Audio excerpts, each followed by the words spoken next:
карабай сүзгөлү кыйынга турбадыбы? Жок, кыйынга турган жок. Эми биз 26-сына сүзө турган марафонго дайындыкта эми толкунуна да карабай, жамгырга да карабайбыз. Спортто жүргөндө сүзүш керек да, кандай погода болсо. Канча километрге чейин даярдыкта сүзүп жатасыз эң көбү? Эң көп 7-8 сүзүп жатабыз. 8 Кыйналбай эле сүзүп алып, башында кыйналганбыз, азыр кыйналбай сүзүп 14кө дайындык көрүп жаткан кезибиз. Плюс 14-тү сүзө аласыз.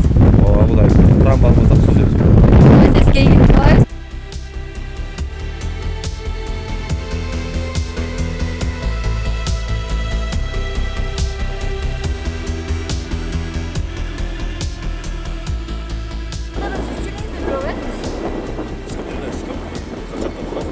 Ошол убактарда канча сүзөсүз?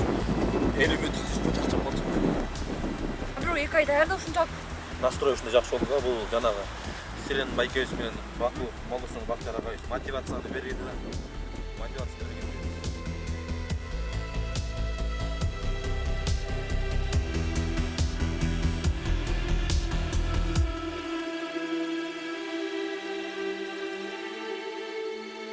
Сиздерден Айдана Аратбек кызы болду.